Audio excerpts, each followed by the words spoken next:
Ha llegado el momento de escuchar la palabra de Dios. Un potente mensaje extraído de las Sagradas Escrituras. En la voz del pastor Carlos Hoyos. Bueno, Carlitos, mire, acá me preguntan la siguiente. Pastor, mi esposo es inconverso, dice la hermana, y le gusta hacer apuestas y jugar al chance. ¿Es malo dar ofrenda de dicho dinero que él me da de sus ganancias, de sus apuestas?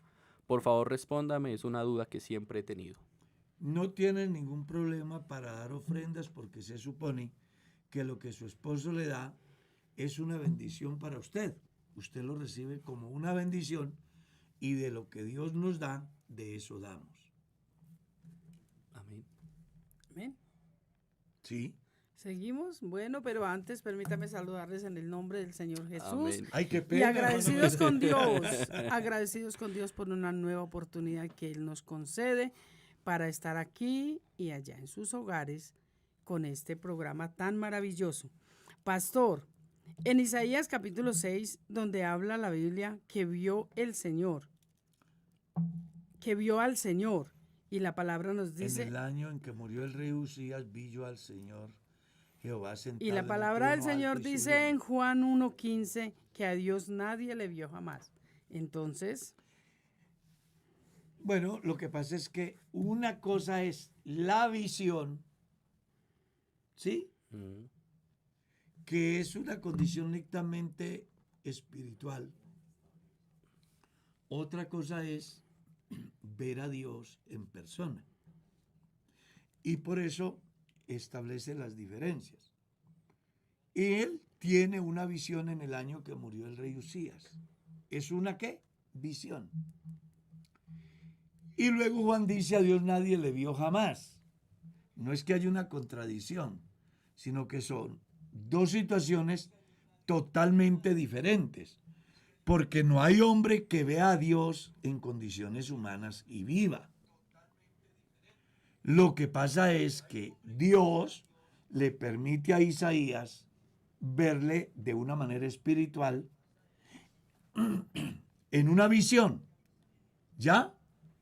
Y luego Dios, para que la gente le vean como de una manera natural, pues asume la naturaleza divina.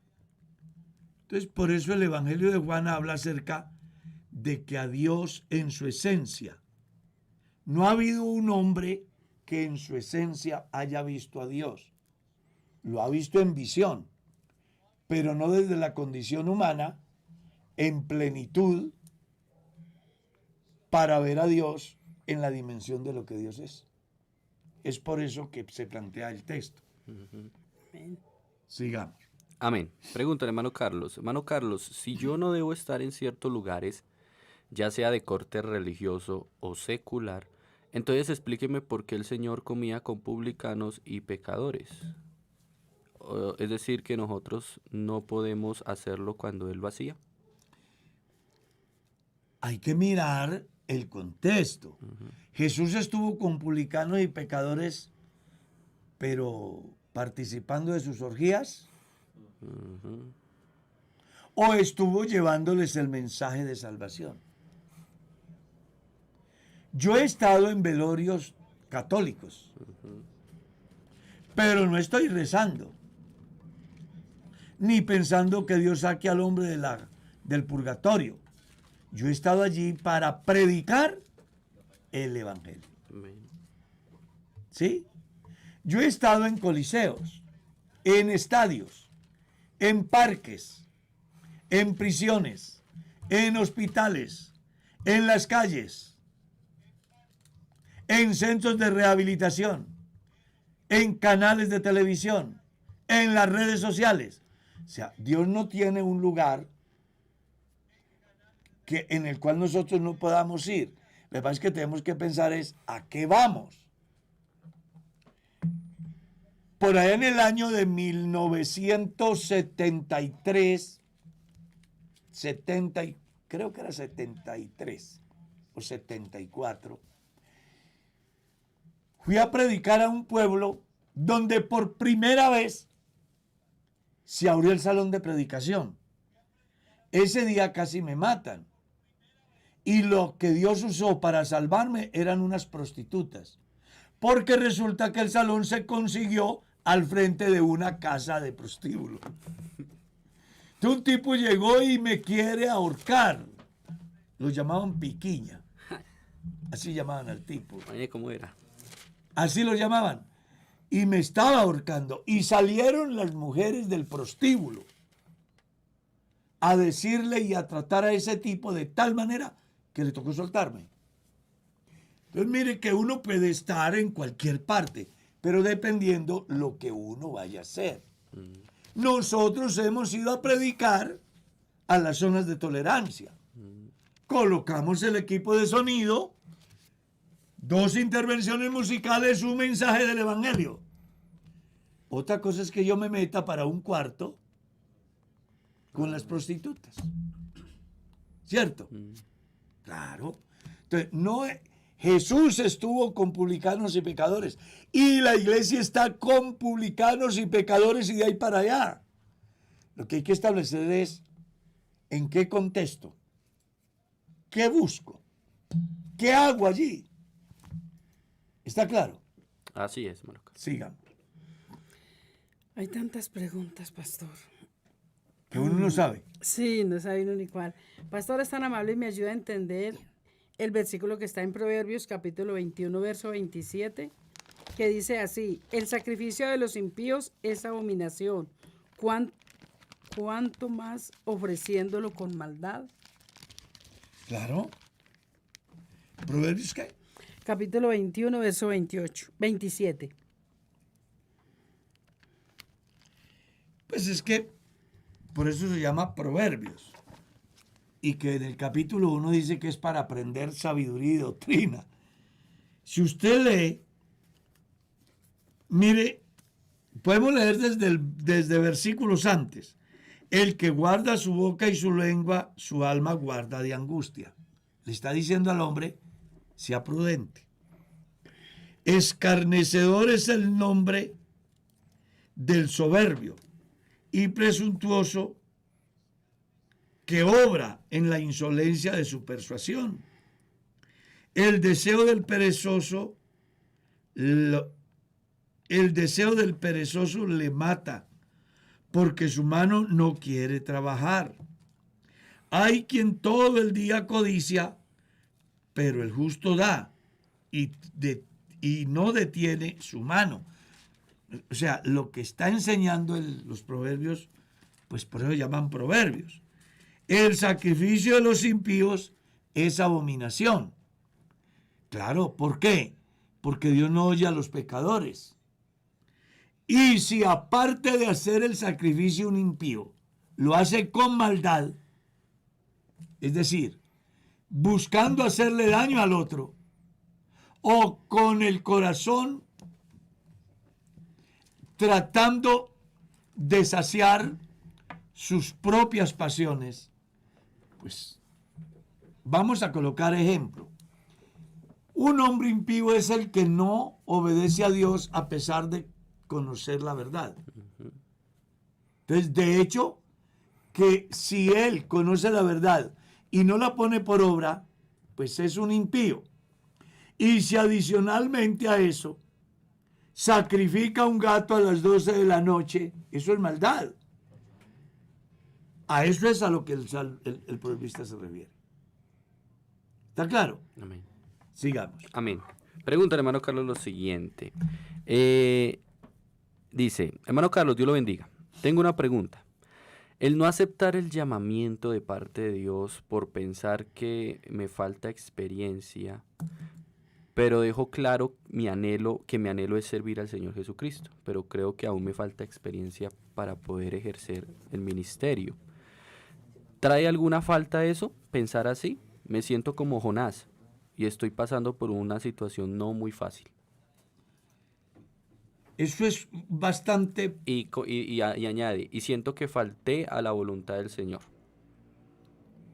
por no aceptar.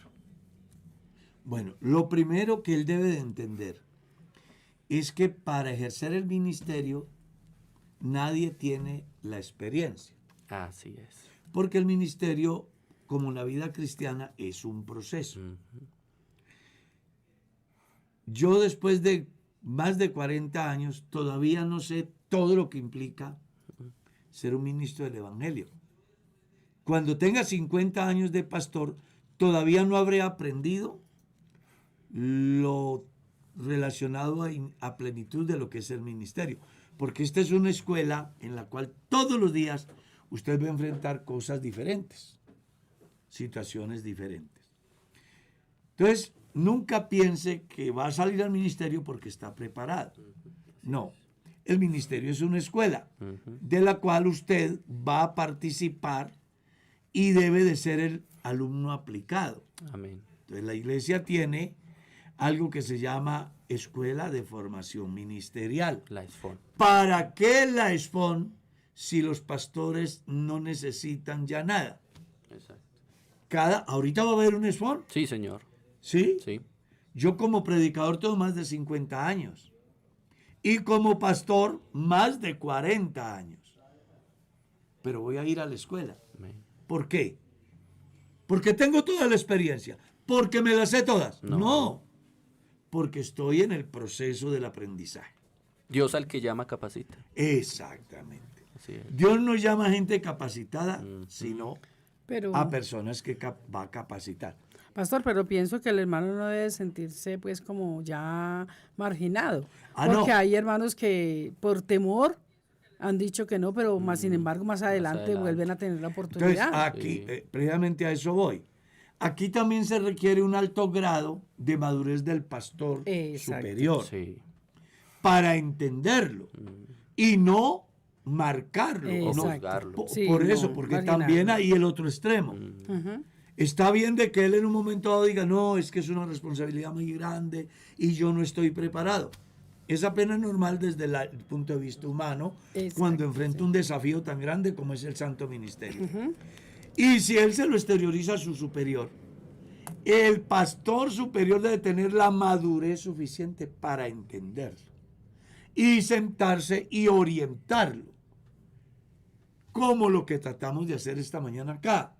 Orientarlo para que no se desmotive, para que siga adelante y siempre tener la puerta abierta para esa persona que tiene el llamamiento, que usted como pastor vio el llamamiento en él, pero que a causa de desinformación, el joven no pudo aceptar el llamamiento en el momento. Entonces lo que el pastor superior tiene que hacer es orientarlo, ayudarlo, guiarlo. Es que Efesios 4, verso 11 en adelante dice que una de las razones por las cuales Dios constituye apóstoles, profetas, evangelistas, pastores y maestros es a fin de perfeccionar a esas personas para la obra del ministerio. O sea, tienen incertidumbres, tienen limitantes, pero esos pastores con experiencia que están con esa responsabilidad de administrar la iglesia de Dios y hacer nuevos pastores, deben entonces de asumir ese rol y guiar a ese pastor en potencia que no está ejerciendo, pero que lo va a ejercer si usted como pastor que ejerce le aporta sus conocimientos, le enseña cómo es la vida de un pastor. A manera de anécdota, me gustaría decirle a nuestro hermano, en algún momento de esta carrera ministerial, estuve frente a la mesa de los directivos en la entrevista inicial. Entonces me hicieron la entrevista y me hicieron todas las preguntas, y la última pregunta fue, bueno, hermano Diego, si usted estuviera en nuestro lugar y de usted dependiera la decisión final, ¿usted qué diría al respecto? ¿Lo ingresaría a usted mismo? ¿Se ingresaría o no se ingresaría al ministerio? Entonces yo les dije, mis hermanos, si yo estuviera en su lugar y tuviera que tomar la decisión del ingreso al ministerio, yo le diría que sí, porque es que a diferencia de ustedes que llevan años en el ministerio y ya saben muchas cosas, apenas yo estoy empezando. Tengo mucho por aprender, muchas cosas que aprender de cada uno de ustedes y obviamente de este ministerio precioso. Entonces yo le diría que sí, porque el ministerio es un proceso, se aprende en la medida que pasa el tiempo, nadie nace aprendido y yo sé que con el tiempo iré creciendo en el conocimiento. Entonces mi respuesta para esa persona diría que sí, que ingrese al ministerio. Claro, Es un proceso. Y no hay que tener miedo porque de pronto no se las sepa todas o no se sienta Es que preparado. nadie se la sabe todo. Exacto, llegará todo a su debido tiempo. Pero para eso él necesita lo que hemos dicho algunas veces, ¿no? Ah, sí, claro. 3 gracias. La gracia de Dios que lo llamó, la gracia de su pastor que lo tiene en cuenta y la gracia de la iglesia que lo envía. Amén. ¿Ya? Sí, señor. Pastor, Muy bien. referente a la misma pregunta, yo quiero hacerle una pregunta personal. Usted que es un hombre de experiencia. Si un joven de la iglesia está postulado para el santo ministerio, pero le dice, pastor, yo quiero salir al ministerio, pero no me va a mandar para ningún pueblo. Yo quiero salir, pero aquí en Bogotá. ¿Usted qué diría? ¿Cómo sería su reacción o qué haría? No, pues. Yo ya sé cuál sería. No, la verdad, en ese caso, esa persona no tiene ningún llamamiento. Porque el llamamiento que Dios hace no le dice la ubicación, sino que él simplemente Donde lo sea. llama. No, y para empezar no Claro. podría llenar el formulario. Y hay un filtro que se llaman los directivos. Es que un hermano me dijo, yo sí quiero salir al ministerio, pero aquí en Bogotá. No, ahí ya él está desenfocado. Yo ni vaya a hablar con el pastor. Está desenfocado porque busca es un interés personal, no la salvación de los perdidos. Ah, ya. ¿Qué diferencia hay de un campesino que labora todo el día, pero que quiere ser salvo y crea el evangelio de salvo, al señor que está en la oficina y necesita también el evangelio y quiere ser salvo? No hay ninguna diferencia. Entonces, si él está buscando es bienestar, que haga cualquier cosa, menos ministerio, Anhelar ministerio. Sí. ¿cierto? Que haga cualquier cosa, Dijo Armando que se menos vaya a embolar. el ministerio, porque yo debo de ir donde Dios me envía. Si tiene verdad, amor por las almas, ¿verdad? Claro, es que hay 3 cosas que debe de tener en cuenta o sentir quien es llamado al ministerio. O sea, yo sé que Dios me llama al ministerio cuando tengo este sentimiento en 3 aspectos. 1, visión. 2, compasión. Y 3, acción. Cuando esas 3 cosas no están en mi vida, más allá de que yo quiera ponerme una corbata y darme un vitrinaje, simplemente no soy llamado al ministerio. Pastor, pero me gustaría que hiciera la aclaración porque directamente a mí me dijeron, pues ustedes acá, pues en Bogotá, que ustedes acá viven rico, ustedes acá, pero no saben toda la trayectoria, todo el A tiempo. eso es lo que hay que pensar, sí. A esas personas El uno proceso les que tiene nosotros que vivimos. decir que obviamente ellos no tienen en cuenta ese proceso. El hermano Carlos no salió al ministerio ayer, no salió al ministerio hace un año, él salió al ministerio hace más de 40 años, en donde tuvo que afrontar muchas situaciones que él Muchas. mismo las ha testificado y le han preguntado muchas, entre esas el tener que entregar a sus hijos por no tener que darles de comer en algún momento a sus suegros. Entonces realmente el poder llegar así, hoy yo tuve la oportunidad y ahí me gusta mucho evangelizar en esa manera a los inconversos. Iba yo en un Uber, entonces había un trancón, entonces me preguntaron que yo a qué me dedicaba. Entonces no, yo soy pastor de la Iglesia Pentecostal Unida de Colombia. Ah, ya, ¿y tiene alguna profesión? Bueno, yo le dije mi profesión y le dije que la dejé a un lado por servirle a Dios de tiempo completo. Entonces me dijeron, para llenarse los bolsillos, ¿verdad? Fue lo primero que dicen. Y yo le dije, pues realmente no. Si tiene que me regale plata, yo se la recibo. entonces, aparte de eso, le dije, mire, yo le voy a explicar algo. Y le expliqué cómo funciona la organización, le expliqué cómo funciona todo, le expliqué qué pasa con un pastor nuevo que sale al ministerio y cómo hace para poder llegar a un futuro sostenible en el ministerio. Y le contaba, obviamente sin nombres propios, la experiencia de nuestro hermano Carlos, de cómo empezó y cómo está ahora.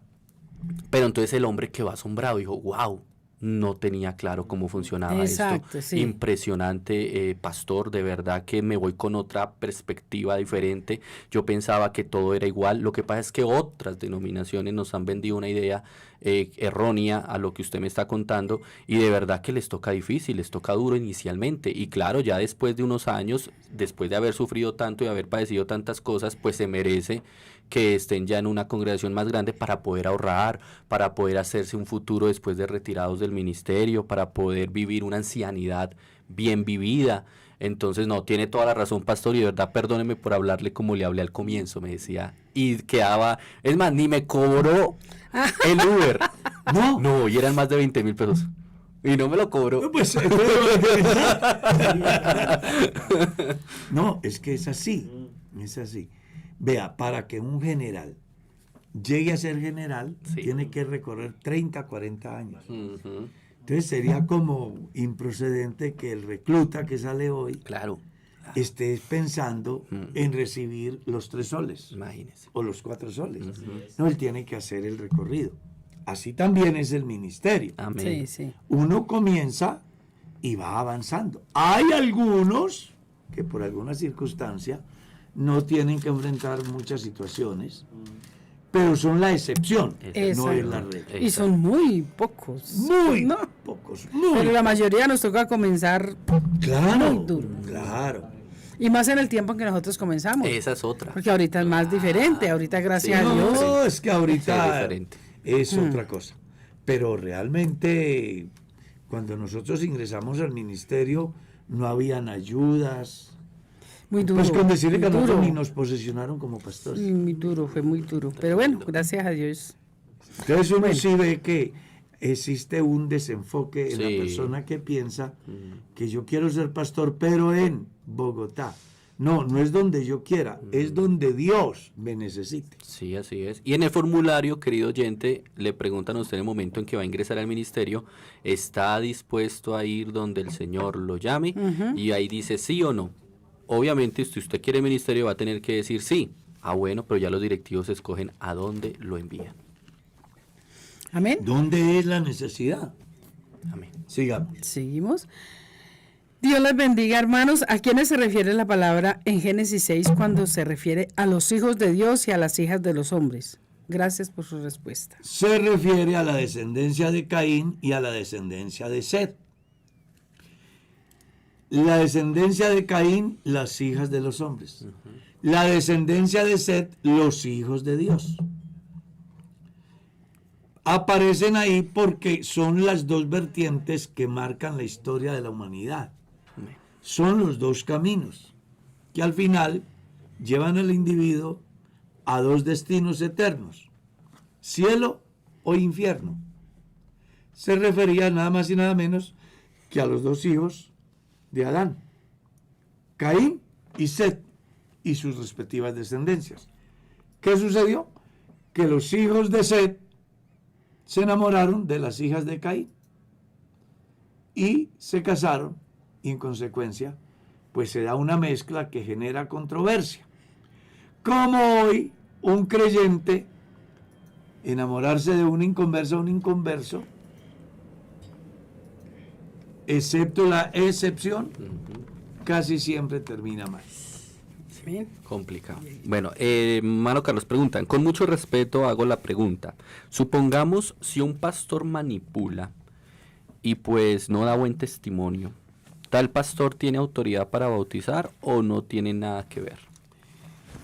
Él por la investidura puede bautizar porque la investidura se la da a Dios a través de la iglesia. Ahora, lo que los cristianos deberían hacer es buscar el conducto regular de ese pastor. ¿Ya? Que si es uno que apenas está comenzando, él tiene un pastor superior. Entonces deben de acercarse al pastor superior y decirle, hermano, vea, el hermano que nos está administrando, él es un hombre de Dios, pero observo estas falencias, nos gustaría que nos ayudaran en eso para que la iglesia como él podamos crecer acorde a lo que Dios quiere. Vamos a suponer que el pastor ya tiene licencia general, inclusive local, o de ordenación. El conducto regular son los directivos distritales. Entonces, ¿qué deben de hacer? Acercarse a los directivos distritales y a manera de consulta, como quien busca una ayuda, plantear la situación, haciéndoles conscientes que quieren el bienestar de su pastor y en consecuencia el bienestar de la iglesia. Por tal razón pido que nos orienten si es que estamos equivocados nosotros o él está equivocado. Y si nosotros estamos equivocados, oriéntenos. Y si Él es, por favor, ayúdenlo, porque es nuestro pastor. Muy importante que las iglesias comprendan que siempre toda tesis tiene defensores y opositores. Todo lo que tú hagas. El pastor puede tener la mejor intención. Ningún pastor, yo me atrevo a asegurarlo, ningún pastor querrá hacer algo en la iglesia que vaya en contra de la iglesia. Si eso se llegara a dar, ese tipo no podría ser pastor. Siempre queremos lo mejor. Lo que pasa es que hay varias visiones con relación a un mismo tema. Sí. ¿Ya? Y para ilustrarlo, pues tuve la oportunidad de ser docente en una institución de educación superior. Y antes de iniciar el semestre, yo llevaba 3 o 4 recortes de papel de diferente color. Y entonces sacaba uno y los ponía a discutir qué color es. Entonces decían, es verde. Otro decía, es verde pálido. Otro decía, es verde biche. Otro decía, es un verde clarito. Otro decía, es un verde mar. Era un papel, pero todos tenían una visión diferente. Eso pasa con el pastor. Él dice, yo quiero hacer, yo qué sé, el bautisterio aquí alto. Entonces, hay muchos que, uy, qué lindo para ver los bautismos. Pero otros que, uy, no, y si se cae de allá, y se va y se rompe el tanque, además quita espacio. O sea, hay visiones diferentes. Muchas veces se presentan fenómenos no porque el pastor sea malo o porque la iglesia sea mala, sino por las visiones que se tienen de un asunto que es diferente. Y ahí es donde comienza a funcionar varias cosas en el pastor y en la iglesia. En el pastor, tolerancia para escuchar y no pensar que son sus enemigos. Y en la iglesia, tolerancia para entender que su pastor piensa diferente. Entonces deben de buscar un consenso a través del cual logren sacar ese proyecto como un bien común. Muchos de los problemas que se presentan es simplemente porque se tiene una visión y yo soy tan egoísta que no quiero ceder y el otro es tan egoísta que no quiere ceder y cada uno piensa que tiene la razón y a lo mejor los dos tienen la razón. Solo que les toca de poner mi ego y de poner el ego y sacar lo positivo del proyecto o de la visión que se tiene y echar a rodar el carro buscando siempre un bien común para la iglesia. Amén. Amén. Escribe una hermana y dice, quiero por favor su ayuda, pastor. Mi hija quiere saber por qué no usamos aretes, pulseras, collares. Si es tan amable y me puede indicar por medio de la palabra para poderle explicar a Isaías ella. capítulo 3, el verso 16, hace alusión a todos esos accesorios. Y se hace en mención a un juicio que se le hará a las hijas de Sión. ¿Ya? Ahí aparecen todos esos accesorios. Ahora, ¿qué es pecado hoy? ¿O que no es pecado? ¿Que por qué les prohíben?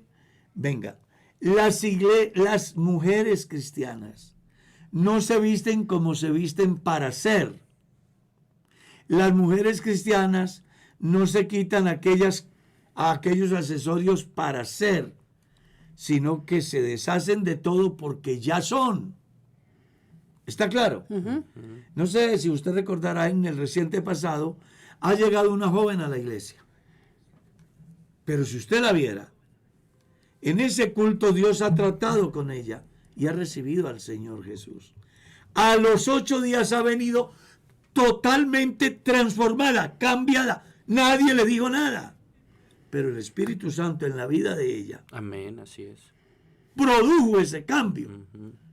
Y le hizo ver de que si queremos agradar a Dios, pues tenemos que despojarnos de muchas cosas que en el mundo utilizamos por vanidad, Así es.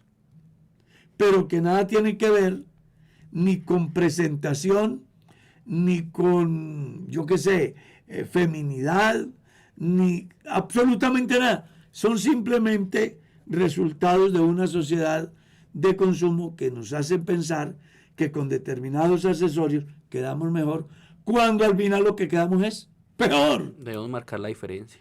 Entonces, las cristianas se visten como se visten, no para ser, Porque son. sino porque son. Pedro en su carta dice, vuestro atavío no sea el externo. Amén. Dice, no sea el externo. Y comienza a enumerar, desde vestidos hasta peinados, ¿cierto? Y elementos costosos. Él dice, debe de ser el del corazón. Porque claro, cuando Dios hace el milagro en mi corazón, porque yo permito que Él lo haga, ese milagro que se da en mí, se hace visible externo.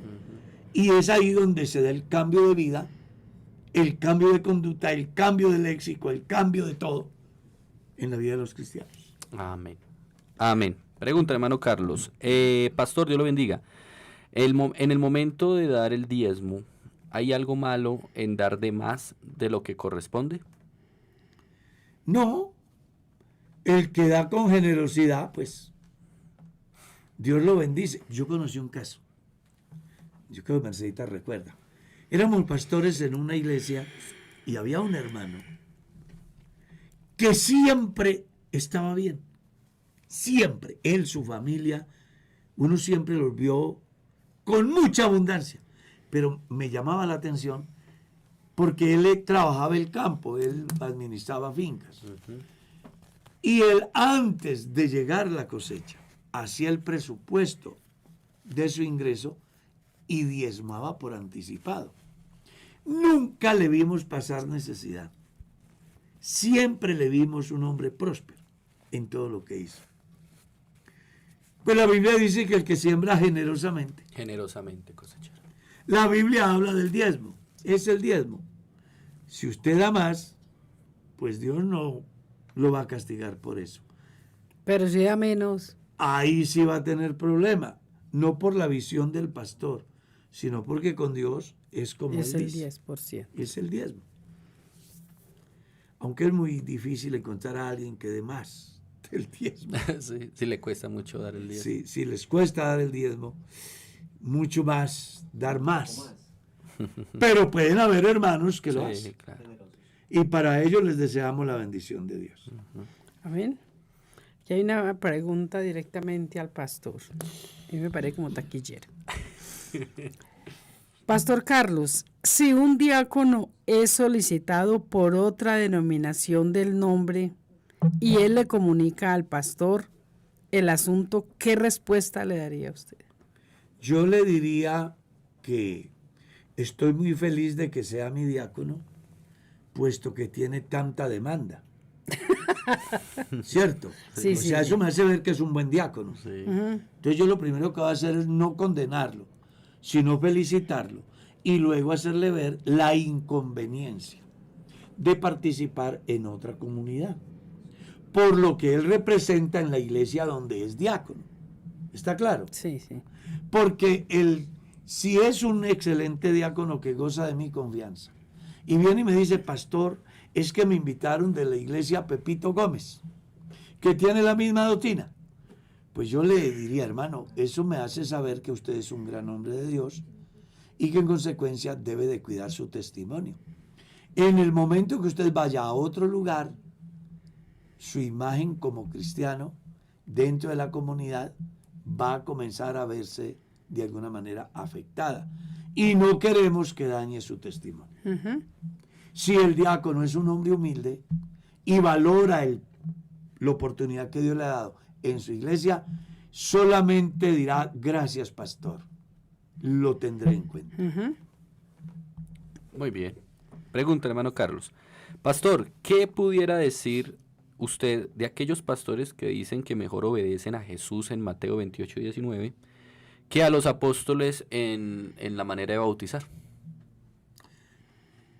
Bueno, si son dentro de la organización nuestra, creo que no tienen la revelación de la doctrina de la iglesia. En consecuencia, no deberían de ser pastores. ¿Está claro? Yo supongo que son Pienso que debe de ser de otra sí, organización. otra organización. Ahora, aclaro, La Iglesia Pentecostal Unida de Colombia cree que para que una persona quede bautizada, como dice Mateo 28:19, debe de ser bautizado, como dice Hechos capítulo 2, verso 38. ¿Por qué? Porque el Evangelio de Mateo no está diciendo en los nombres, sino en el nombre de alguien que es Padre, Sí. que es Hijo, que es Espíritu, que es Alfa, que es Omega, que es el primero, que es el último, que es el Rey, que es el abogado, que es el sacerdote, es el Cordero, es el juez, El buen pastor. el buen pastor, es la oveja, el que ha de venir, el que era, pero que tiene un nombre, se llama Jesucristo. Amén. Entonces, los discípulos, haciendo uso de una correcta interpretación, Ujú. entendieron que para que una persona quedara bautizada, como Jesús dice, los bautizaron en el nombre que reúne todos esos atributos Amén. ya mencionados. Cuando tú hablas con Jesús, hablas con el Padre, hablas con el Hijo, hablas con el Cordero, hablas con el abogado, hablas con el juez, hablas con el Rey, hablas con el siervo. Cuando alguien habla con Carlos, habla con el pastor del Boyacá Real, el director de Perlas Evangélicas, el director de un programa como el que hacemos, el esposo de Mercedes, el papá de Marileni, el tío de Lina. el suegro de Omar. Él tiene un nombre que cumple muchas funciones. Entonces lo que los discípulos hicieron fue invocar el nombre de la persona que reúne todo eso. Por eso digo, si un pastor de la Iglesia Pentecostal Unida de Colombia bautizara a la gente utilizando atributos y no el nombre, a ese pastor no le ha sido revelada la doctrina y en consecuencia no debería de ser pastor de la iglesia. Y estoy seguro que si la iglesia a través de su grupo directivo descubren a un pastor que bautiza en la fórmula trinitaria, lo más seguro es que en primer lugar lo llaman, lo orientan a fin de no perderlo, porque la iglesia no quiere perder a nadie. Así es. ¿Ya? Y si él persistiera en su concepto doctrinal, lo más seguro es que le dirían, hermano, lamentamos, no puede ser pastor de nuestra organización. Amén. Amén. Pastor, le escriben desde Bucaramanga. Si una pareja de esposos están disgustados y no se hablan, ¿está bien ir al templo en discordia? El Evangelio de San Mateo enseña, cuando fueres a la casa de Dios a llevar tu ofrenda, y cuando la vas a presentar o estás en el altar, te acuerdas que tu hermano tiene algo contra ti, deja tu ofrenda allí y ve y reconcíliate con tu hermano. Y ese hermano es su esposo también. Pero imagínense. Entonces, no está mal de que juntos vayan al culto, porque siempre ir al culto puede ser la oportunidad en la que Dios les hable. trate con ellos. Exacto, sí. Pero si ellos quieren tener la bendición de Dios, sí deben de ponerse de acuerdo. ¿Ya? Pónganse de acuerdo. Pierda el que le toque perder. Lo que pasa es que a veces somos tan orgullosos que cada uno fija una postura y cree que es la última revelación. Cuando ese fenómeno se da, yo le recomiendo como pastor y como conferencista para parejas que busquen un árbitro, que los escuche a ambos, ¿Quién puede ser ese árbitro? el pastor de la iglesia. Eso sí.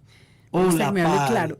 o la pareja pastoral, porque Mercedes y yo hemos atendido cualquier cantidad de casos. Y viene el hombre y dice, no, Él es es más que duro ella, que él. es que Es él. más dura que él. Él es más corazón de pollo. Sí. Entonces uno se pone a escuchar y uno dice, No es pobrecito verdad. el hermano, qué tragedia. Pero la escucha a ella. Y dice, no, pobrecita la hermana. Lo que escucha escucharlos a los dos, a los dos. Y una vez que los escucha a los dos, entonces uno encuentra que ambos tienen razón, pero que ambos son culpables.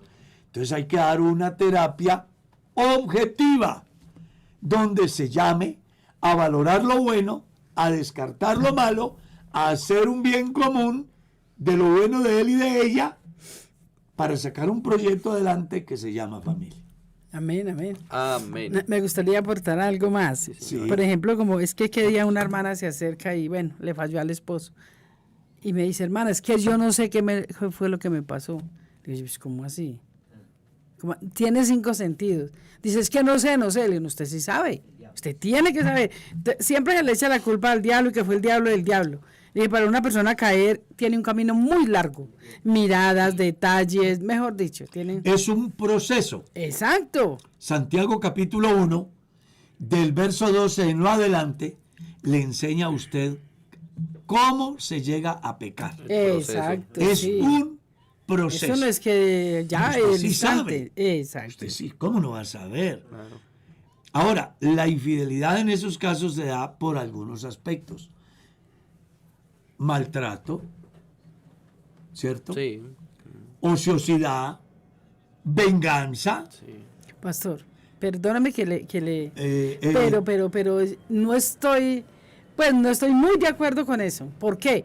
Porque una persona que tema a Dios, No, por eso es que a eso es donde voy. es decir, se refugian o cogen ese chivo expiatorio para decir, Por eso. mi esposo me descuidaba, me maltrataba, No, pero una persona claro. que tema a Dios, esa no es disculpa para pecar. Exactamente. Se hace otro. Por eso estoy diciendo por qué se hay infidelidades.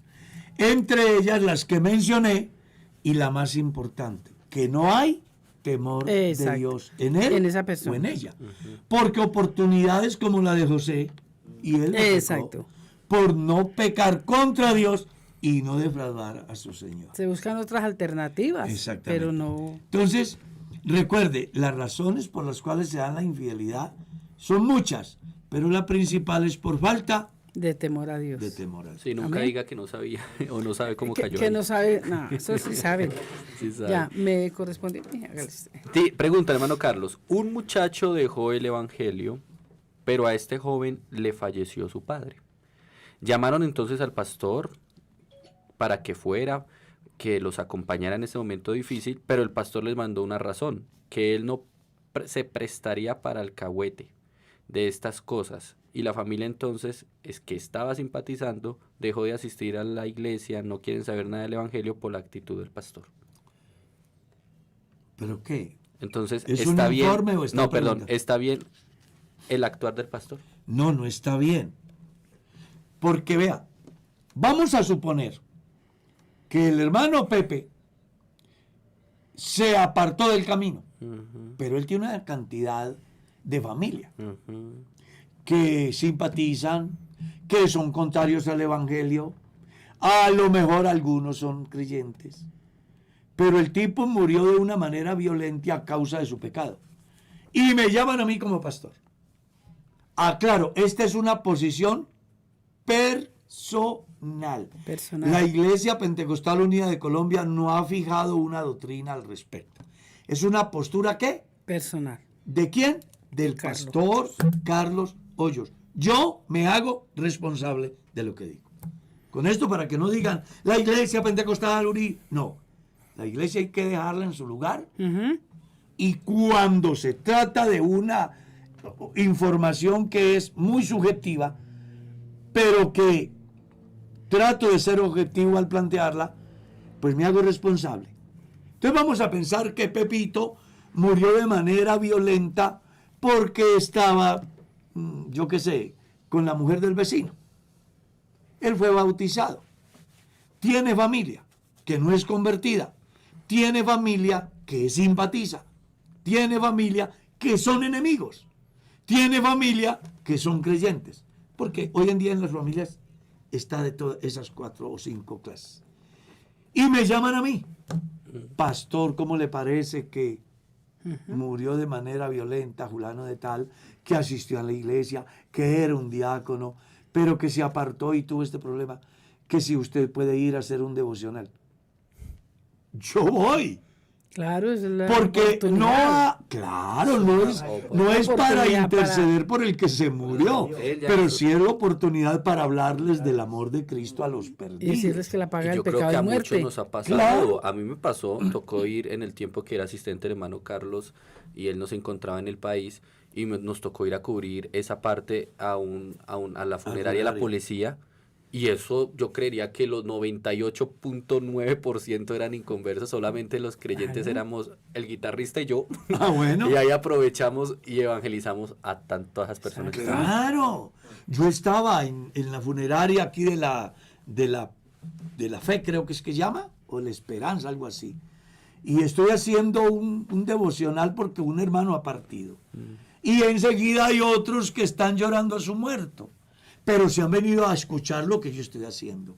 Cuando termino el devocional, uno de los de la otra sala viene y me dice, pastor, me pareció tan lindo lo que usted hizo. Nosotros no somos cristianos, ni mi madre tampoco, pero me gustaría que usted hiciera una ceremonia a mi mamá. Pues yo viendo esa sala repleta de gente, iba a dejar perder la oportunidad. No, Exacto. yo prediqué haciendo uso consciente de lo que Pablo dijo. Predica a tiempo. Amén. Es que la predicación del Evangelio no tiene restricciones. Las únicas son las que nosotros ponemos. Amén. Amén. Amén. Pregunta hermano Carlos por acá. Dios les bendiga. Tengo una amiga que es cristiana y no tiene pareja, pero sí tiene buena economía. Ella quiere realizarse una inseminación artificial para ser mamá. ¿Qué consejo yo le podría dar? Que no lo haga porque eso no es ético. Que no lo haga porque inclusive existen demandas. Que no lo haga porque O sea, que no ese está no es- bien eso. No, No. no, Pastor, pero es que yo he escuchado cristianas que Sí, dicen, pero está- si me gustaría esa aclaración, hermanas solteras ya hechas. sí, ya avanzadas en edad, dicen, si yo tengo un hijo como sea, me hago inseminar, entonces no está bien. No está bien. Además, porque cuando dice yo lo tengo como sea, se le olvida que de por medio está la voluntad de Dios y un orden natural establecido. Entonces, cuando yo me salto la voluntad de Dios y el orden natural, pues hombre, voy mal. Conozco el caso de una pareja que inclusive ya se destruyó esa pareja. Un hombre fiel a Dios, temeroso de Dios. Dios lo ha prosperado en lo económico, lo ha bendecido y su mujer pues no tiene hijos.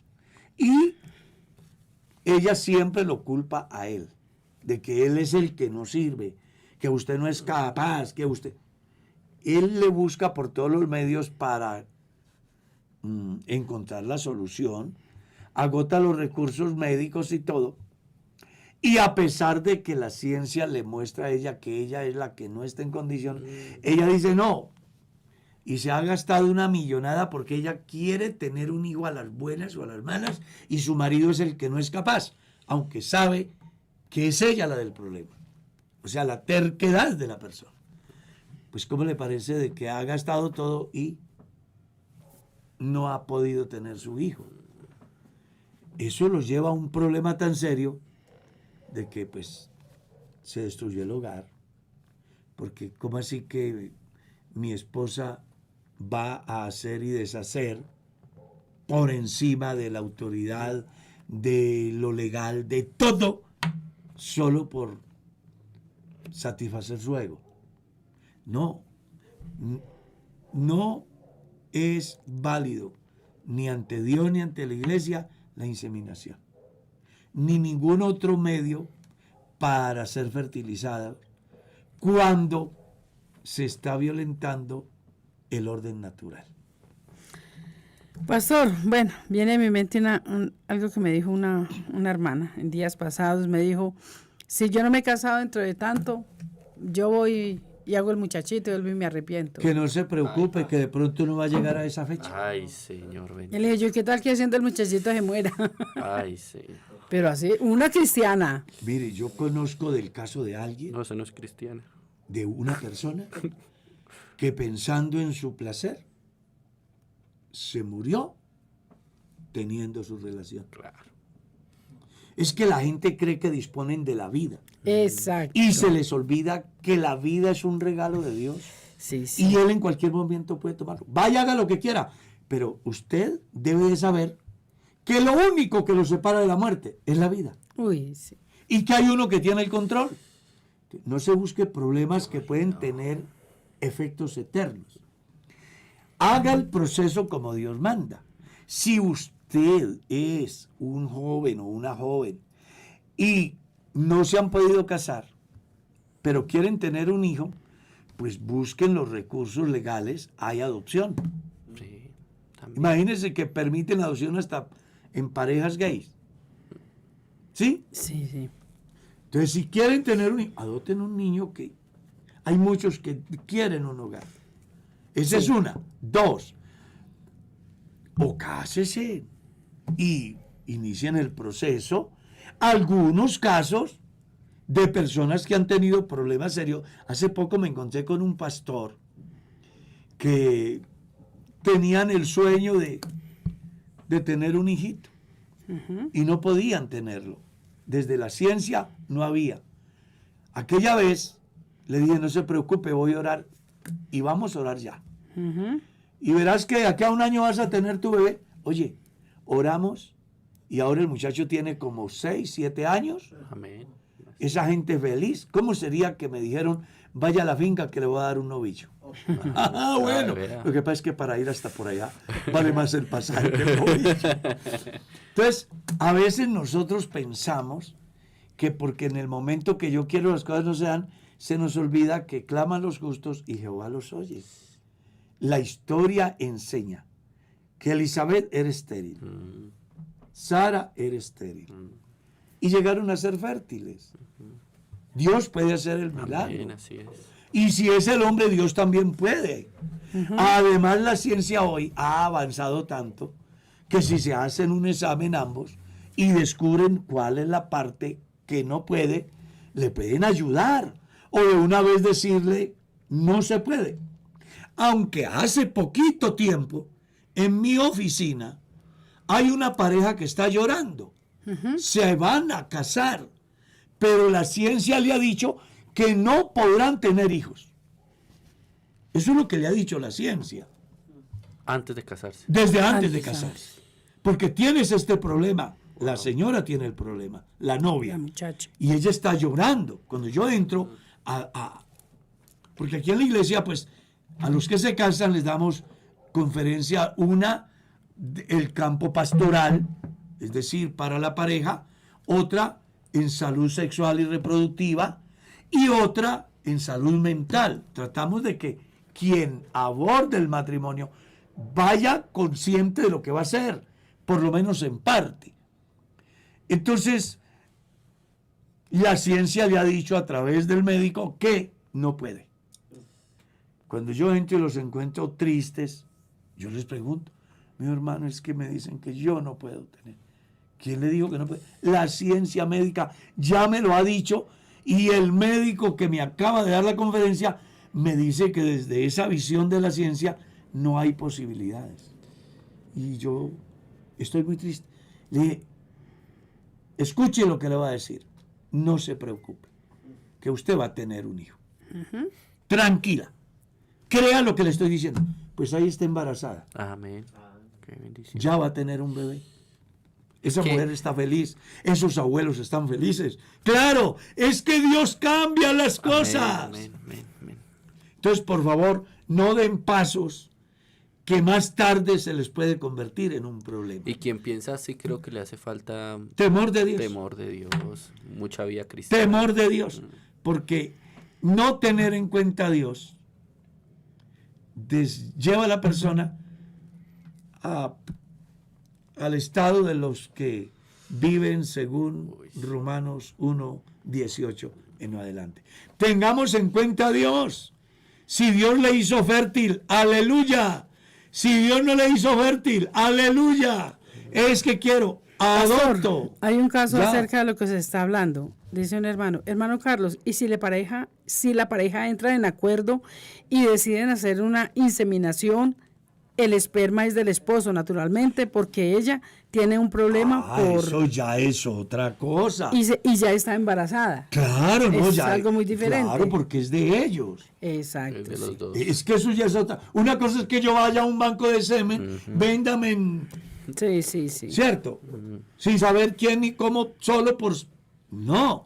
Sí, mire lo buena que es la ciencia.